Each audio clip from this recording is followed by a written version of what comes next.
વાઘોડિયા નગરમાં છેલ્લા કેટલાક સમયથી પ્રાથમિક આરોગ્ય કેન્દ્રને અપગ્રેડ કરવા રજૂઆત કરાઈ હતી।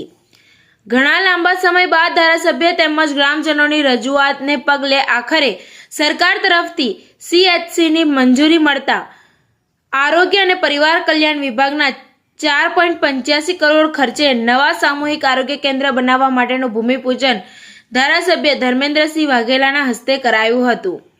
આ સામૂહિક આરોગ્ય કેન્દ્ર નવું બનતા તાલુકાની 1.75 લાખ પ્રજાને અને આસપાસના તાલુકાની પ્રજાને આરોગ્ય સુવિધા મળી રહેશે। પ્રાથમિક આરોગ્ય કેન્દ્રને અપગ્રેડ કરી સામૂહિક આરોગ્ય કેન્દ્ર બનાવવાની સરકારે મંજૂરી આપતા હવે 24 કલાક આરોગ્યલક્ષી તમામ સુવિધાઓ અહીંથી મળી રહેશે।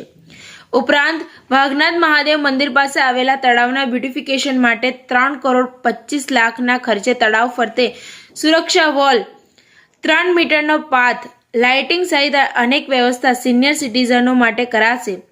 આ પ્રસંગે જિલ્લા પંચાયતના કારોબારી ચેરમેન નિલેશ પુરાણી, જિલ્લા પંચાયત પ્રમુખ ગાયત્રીબા, જિલ્લા ભાજપ પ્રમુખ રસિકભાઈ, આરોગ્ય સમિતિ ચેરમેન સહિત મોટી સંખ્યામાં કાર્યકરો અને નગરજનો ઉપસ્થિત રહ્યા હતા।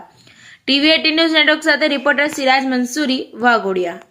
આપણા દેશના યશસ્વી વડાપ્રધાન નરેન્દ્ર મોદી સાહેબ અને મૃદુ અને મક્કમ મુખ્યમંત્રી ભૂપેન્દ્ર પટેલ સાહેબનો વાઘોડિયાની જનતા વતી હૃદયથી ખૂબ ખૂબ આભાર માનું છું કે અમને આટલું મોટું 5 કરોડ જેટલી મોટી રકમ ફાળવી આ કેન્દ્રની અંદર